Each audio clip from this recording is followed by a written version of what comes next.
député. La parole est à monsieur Alain Touré pour le groupe RRDP. Vous avez 10 minutes, monsieur le député.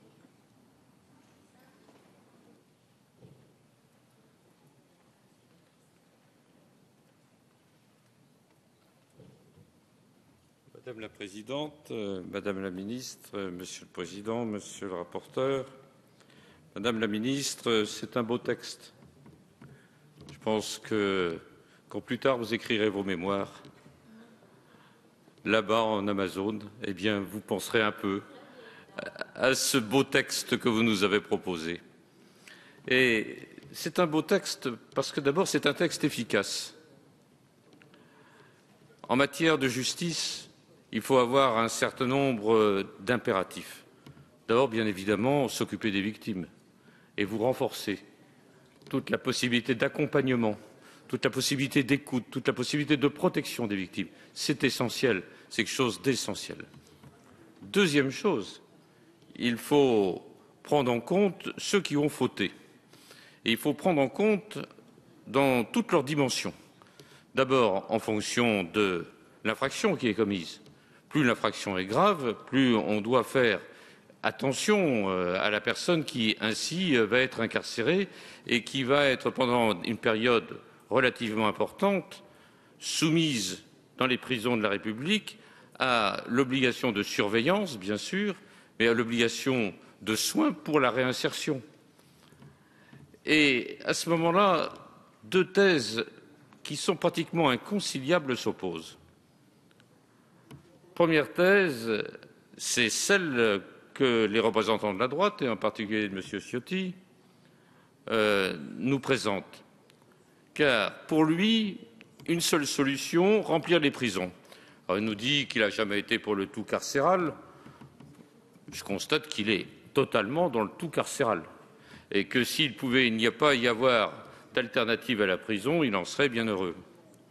Mais surtout, je pense que le résultat de l'emprisonnement et du tour carcéral arrive à des solutions, arrive à des résultats totalement opposés aux besoins de sécurité de la société.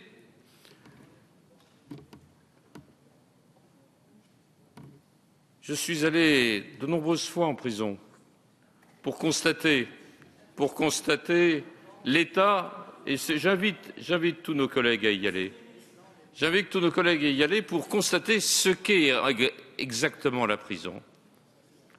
La prison, c'est le plus souvent actuellement une atteinte à la dignité.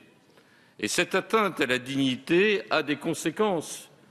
Elle fait que les personnes que l'on incarcère ainsi deviennent plus ou moins des fauves. Et devenant des fauves, à partir de ce moment-là, ils représentent un danger évident lorsqu'ils sortent pour la société. La deuxième chose, c'est que les personnes que l'on fréquente en général en prison sont peu recommandables. Malheureux de le rappeler. Et que la prison est l'école du crime par excellence.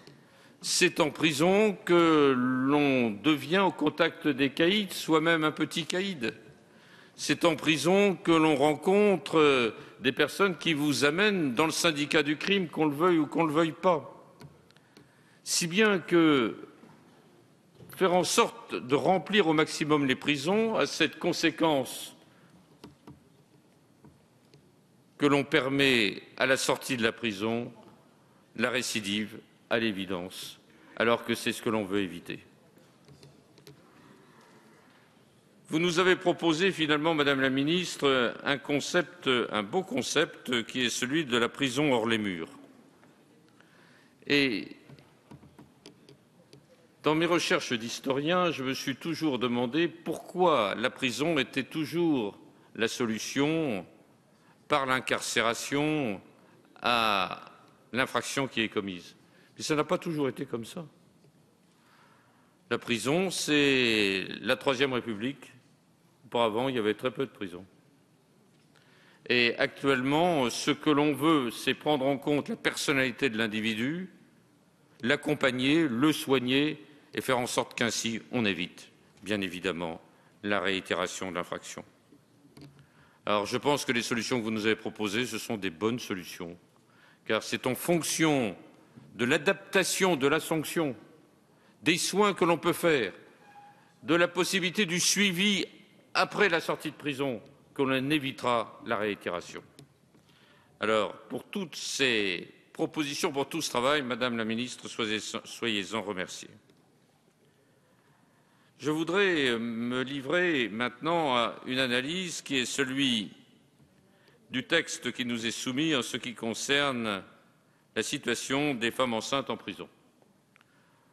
Vous avez eu l'amabilité de Madame la Ministre de rappeler à quel point j'étais sensible à cette situation que je trouve insupportable, la femme enceinte en prison.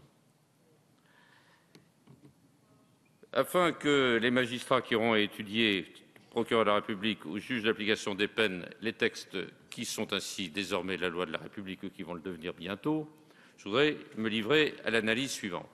Nous avons eu 3 textes. Le premier, c'est le texte de l'Assemblée qui dit ceci: le procureur de la République ou le JAP prennent toutes les dispositions utiles afin qu'aucune femme enceinte ne puisse être placée ou maintenue en détention au-delà de la 12e semaine. Cette disposition ne concerne pas les crimes. Elle ne concerne pas non plus les délits contre les mineurs. Durant cette période, la peine est suspendue. Ça, c'était le premier texte que nous avons voté. Et à la suite de mon intervention, on avait supprimé la notion « dans la mesure du possible ». Il y avait donc une obligation de résultat absolu qui s'imposait tant au procureur de la République qu'au juge de l'application des peines. Mais il y avait une limitation qui était faite, puisque cela ne concernait ni les crimes ni les délits commis contre les enfants par les femmes ainsi délinquantes. Le texte du Sénat était différent. Voici ce qu'il dit. Lorsque doit être mise à exécution une condamnation à une peine d'emprisonnement concernant une femme enceinte de plus de 3 mois, le procureur ou le JAP recherche, s'il est possible, de différer la mise à exécution ou de faire en sorte que la peine puisse s'exercer en milieu ouvert. J'étais très inquiet par cette rédaction « recherche s'il est possible » car je pense qu'elle permettait toutes les interprétations possibles par le procureur de la République ou le juge de l'application des peines. Et je me félicite du texte de la commission mixte paritaire et j'en félicite à partir de ce moment-là M. Raimbourg. Et je tiens à dire, pour que cela soit bien marqué et que j'espère cela sera repris, ce qui a été mis et l'interprétation que l'on doit en faire. Le texte de la CMP dit ceci: lorsque doit être mise à exécution une condamnation à une peine d'emprisonnement concernant une femme enceinte de plus de 12 semaines, le procureur de la République ou le juge d'application des peines s'efforce par tout moyen. Nous sommes passés de recherche s'il est possible à s'efforce par tout moyen. Cela n'a plus rien à voir. S'efforce par tout moyen soit de différer la mise à exécution, soit de faire en sorte que la peine s'exécute en milieu ouvert. Qu'est-ce que cela veut dire, s'efforce par tout moyen? C'est une obligation non pas de moyens, c'est une obligation de résultat. S'efforce par tout moyen, c'est une obligation de résultat. Et je le répète avec force pour m'en être entretenu avec les 2 rapporteurs qui ont exactement la même vision que moi à ce sujet et avec le président de la commission des lois. S'efforce par tout moyen, c'est une obligation de résultat.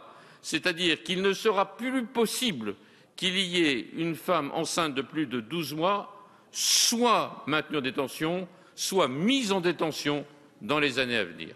J'ai voulu le répéter avec force pour qu'il n'y ait aucune ambiguïté et que les magistrats qui nous lisent sachent exactement ce que le législateur a voulu faire.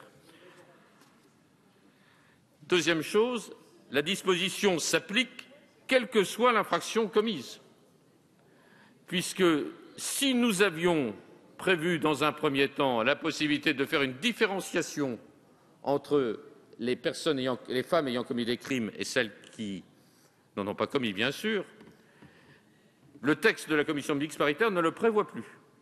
Donc il faut le dire là aussi avec force, ce texte s'applique quelle que soit l'infraction commise par la personne qui est enceinte depuis plus de 12 semaines.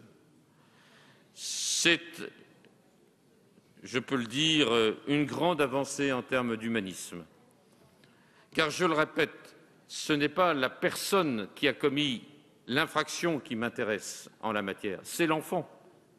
Et en faisant cette mesure, en prenant cette mesure, nous protégeons un enfant.